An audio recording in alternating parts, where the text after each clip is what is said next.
이번에는 문제3 분석작업 문제를 풀어보도록 하겠습니다. 분석작업의 첫 번째 문제는 분석작업 1시트에 대하여 다음의 지상을 처리하면 되는데요.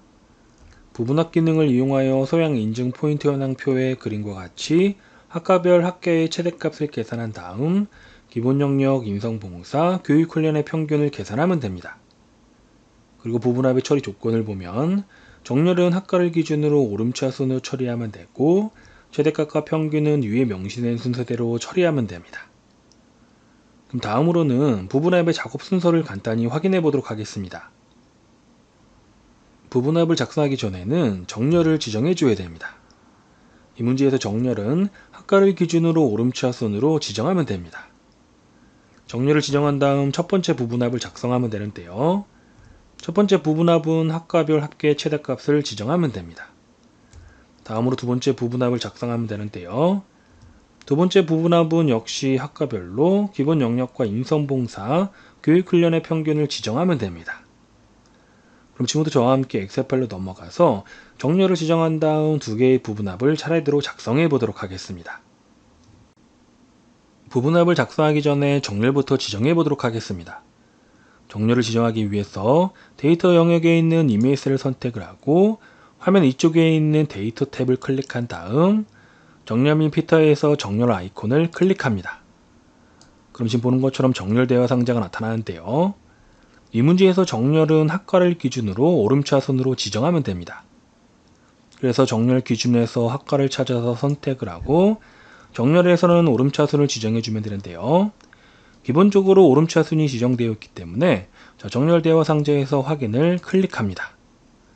그럼 지금 보는 것처럼 학과를 기준으로 오름차 순으로 정렬된 것을 확인할 수 있습니다. 정렬을 지정했기 때문에 지금부터 부분합을 작성해 보도록 하겠는데요. 첫 번째 부분합을 작성하기 위해서 역시 데이터 범위에 이메일 셀을 하나 선택을 하고 데이터 탭에 있는 부분합은 오른쪽 끝에 있습니다. 데이터 탭의 오른쪽 끝에 있는 윤곽선에서 부분합 아이콘을 클릭합니다. 그럼 지금 보는 것처럼 부분합 대화 상자가 나타나는데요. 이 문제에서 첫 번째 부분합은 학과를 기준으로 학계의 최대값을 계산하면 됩니다. 그래서 그룹할 항목에서는 학과를 선택을 하고 사용할 함수에서는 최대값을 찾아서 선택합니다. 마지막으로 부분합 계산 항목에서 합계를 지정해 주면 되는데요. 지금 보니까는 합계만 체크되어 있죠. 그래서 바로 확인을 클릭합니다. 그럼 지금 보는 것처럼 각 학과별로 합계에 대한 최대값이 계산된 것을 확인할 수 있습니다. 그럼 바로 두 번째 부분합을 작성해 보도록 하겠는데요. 역시 데이터 범위에 이메일 셀을 하나 선택을 하고 데이터 탭의 오른쪽 끝에 있는 부분합 아이콘을 클릭합니다. 그럼 다시 부분합 대화 상자가 나타나는데요. 이 문제에서 두 번째 부분합은 학과를 기준으로 기본 영역과 인성 봉사, 교육 훈련의 평균을 계산하면 됩니다.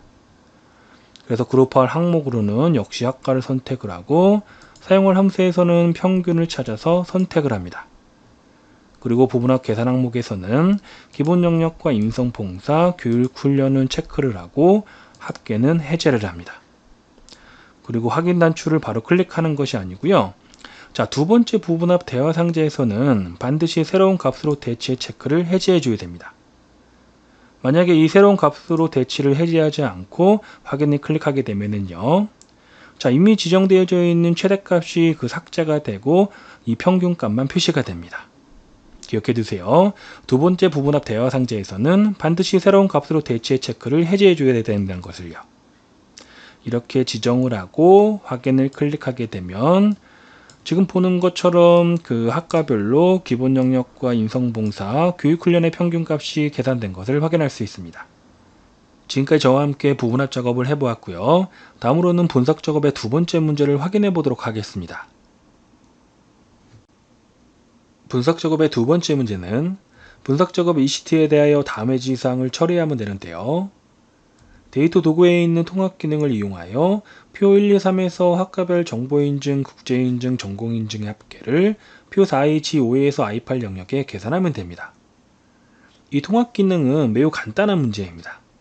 그러니까 편안한 마음으로 저와 함께 엑셀 파일로 넘어가서 이 통합 기능을 작성해 보도록 하겠습니다. 먼저 통합 기능을 적용한 영역을 블록으로 지정하면 되는데요. 자, 범위를 블록으로 지정할 때에는 결과를 표시할 G5에서 I8 영역만 블록으로 지정하는 것이 아니라 자, 왼쪽에 있는 표 1, 2, 3 영역과 비교할 영역도 함께 범위로 지정해 줘야 됩니다. 그래서 표 4 전체 영역인 A4에서 I8 영역을 블록으로 지정을 합니다. 그리고 통합 기능 메뉴를 선택하기 위해서 화면 위쪽에 있는 데이터 탭을 선택을 하고 자, 통합은 데이터 도구에 있습니다. 그래서 오른쪽에 있는 데이터 도구에서 통합을 찾아서 클릭합니다. 그럼 지금 보는 것처럼 통합 대화 상자 나타나는데요. 자, 이 대화 상자에서 첫 번째로 지정할 것은 함수입니다. 이 문제는 학과별 정보인증, 국제인증, 전공인증 합계를 계산하는 문제이기 때문에 자, 함수는 합계로 지정해주면 됩니다. 기본적으로 합계가 선택되어 있기 때문에 다음으로는 모든 참조 영역에 표 1, 2, 3 영역을 지정해 보도록 하겠습니다. 참조란을 클릭을 하고 먼저 첫 번째 영역인 표 1 영역을 지금 보는 것처럼 자, 범위로 지정을 합니다. 그리고 오른쪽에 있는 추가 단추를 클릭하게 되면 지금 보는 것처럼 표 1 영역이 모든 참조 영역에 추가된 것을 확인할 수 있습니다. 동일한 방법으로 표 2와 3 영역도 지정하면 되는데요. 현재 참조란을 보면은 자, 역상으로 지정되어 있습니다. 그래서 이곳에 입력되어 있는 내용을 삭제할 필요 없이 바로 그냥 표 2 영역을 블록으로 지정을 합니다. 그리고 추가 단추를 클릭한 다음 마지막으로 표 3 영역을 범위로 지정을 하고 추가를 클릭을 합니다. 그럼 지금 보는 것처럼 모든 참조 영역란에 표 1, 2, 3 영역이 추가된 것을 확인할 수 있습니다. 다음으로는 바로 확인을 클릭하는 것이 아니라 반드시 사용할 레이블에 있는 첫 행과 왼쪽 열을 체크해 줘야 되는데요. 자, 우리가 처음에 자, 범위를 지정을 할 때 자, 결과를 표시할 영역뿐만 아니라 표 1, 2, 3 영역과 비교할 영역도 포함시켜서 범위를 지정을 했죠. 그렇기 때문에 반드시 사용할 레이블에 있는 첫 행과 왼쪽 열을 체크해 줘야 됩니다. 이 상태에서 확인을 클릭하게 되면 지금 보는 것처럼 학과별로 정보인증과 국제인증, 전공인증 합계가 계산된 것을 확인할 수 있습니다. 지금까지 저와 함께 분석적인 문제들을 풀어보았습니다.